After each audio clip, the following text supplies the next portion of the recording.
fungsi bernilai vektor dan gerak sepanjang kurva. Perhatikan sebuah titik P yang bergerak di ruang dengan lintasan seperti pada gambar ini. Posisi titik P pada saat T dinyatakan oleh vektor yang berpangkal di titik asal dan ujungnya di titik P. Posisinya tersebut ditulis sebagai vektor RT dengan komponennya adalah Ft, Gt, dan Ht. Vektor R merupakan fungsi dengan variabelnya real dan nilainya adalah vektor. Fungsi demikian kita namakan sebagai fungsi bernilai vektor. Secara umum, kita memiliki fungsi bernilai vektor seperti ini, F besar T sebagai FTI ditambah GTJ untuk kalau nilainya di R2, dan kalau di R3 menjadi FTI ditambah GTJ ditambah HTK. Karena ini merupakan fungsi, maka kita bisa mendefinisikan untuk limit, turunan, dan integralnya. Pengertian konsep limit itu sama dengan konsep limit di fungsi real biasa, sama dalam artian di sini kalau kita punya Ft di mana komponennya adalah F kecil T, Gt, dan Ht, maka untuk menghitung limitnya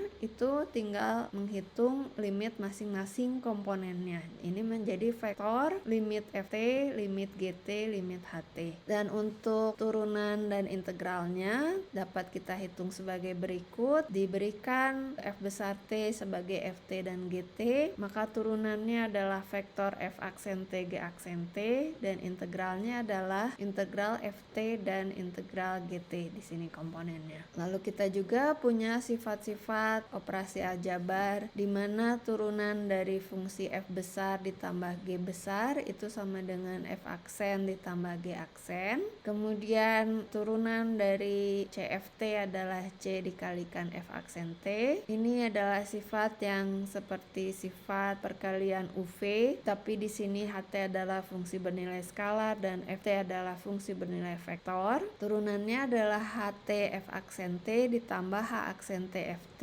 Nah, ini harusnya ada dotnya ya. Jadi turunan dari dot produk FT dan GT itu adalah turunan dari F di dot dengan GT ditambah FT di dot dengan turunan dari G. Jadi F aksen T GT ditambah FT G aksen T. Kita juga mengenal aturan rantai di mana turunan dari FHT adalah F aksen di HT dikalikan turunan H aksen T. Sebagai contoh, pertama misalkan FT adalah T kuadrat plus TI ditambah E pangkat TJ, maka F aksennya itu adalah 2T ditambah 1I ditambah E pangkat TJ, dan turunan keduanya adalah 2I ditambah E pangkat TJ. Kemudian kita bisa menggunakan rumus cos theta untuk menentukan sudut antara F aksen 0 dan F double aksen 0. Pertama kita hitung dulu F aksen 0 itu adalah I ditambah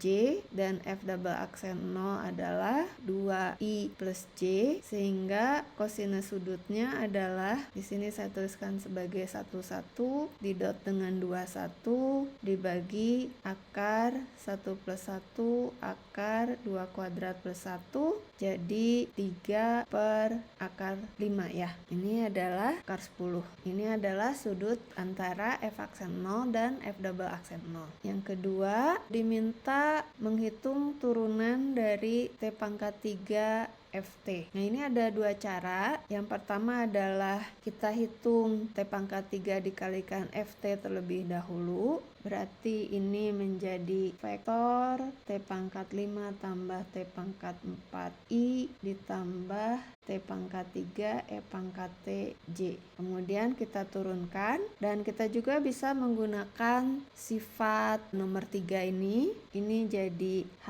aksen FT ditambah H F aksen T.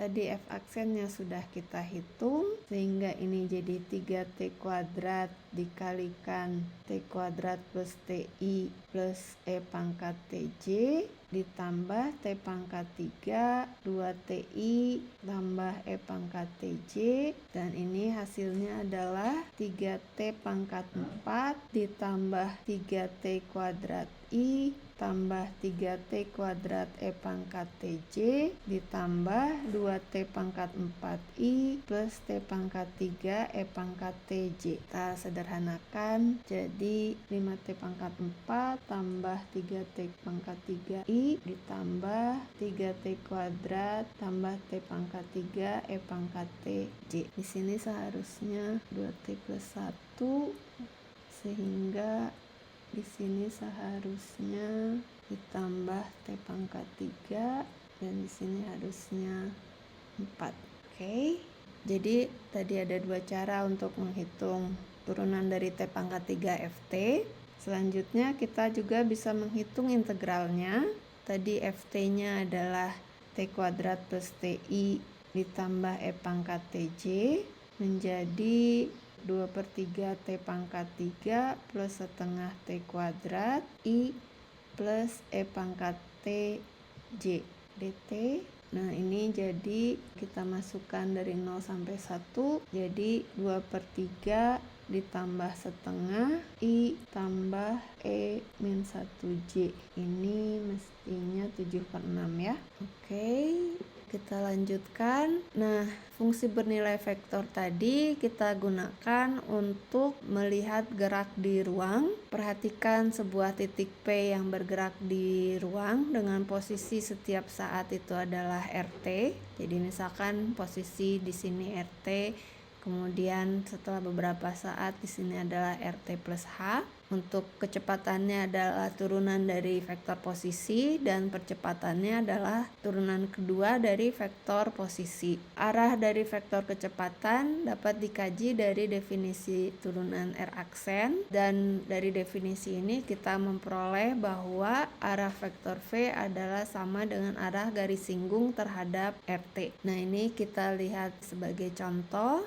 Yang pertama, misalkan sebuah titik P bergerak di sepanjang lingkaran berjari-jari R dengan laju omega radian per detik. Jadi untuk suatu saat, sebentar kedudukan awalnya di 10, berarti di sini kita asumsikan R-nya itu adalah 1 karena dia dimulai dengan 10.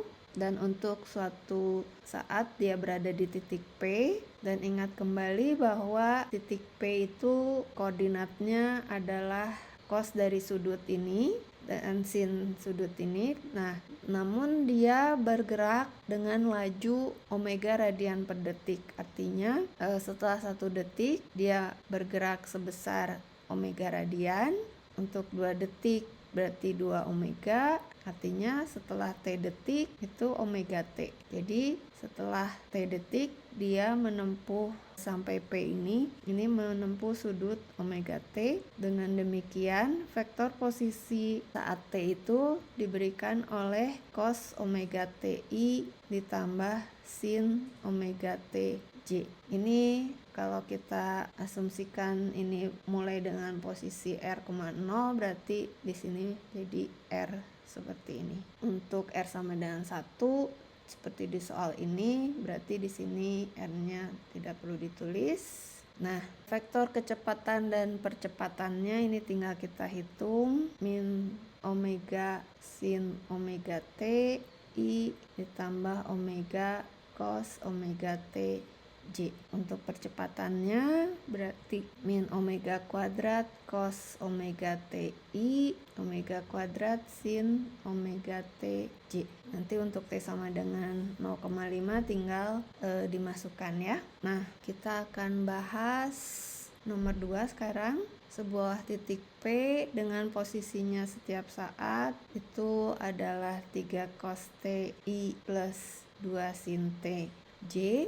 Nah, pada saat kita ingin gambar grafik lintasannya, itu kita gunakan X adalah 3 cos T dan Y-nya itu adalah 2 sin T, sehingga diperoleh cos T itu adalah X per 3 dan sin T-nya itu adalah Y per 2. Kemudian kita gunakan bahwa sin kuadrat tambah cos kuadrat sama dengan 1, kita peroleh X kuadrat per 3 kuadrat tambah Y kuadrat per 2 kuadrat sama dengan 1, dan ini adalah persamaan elips.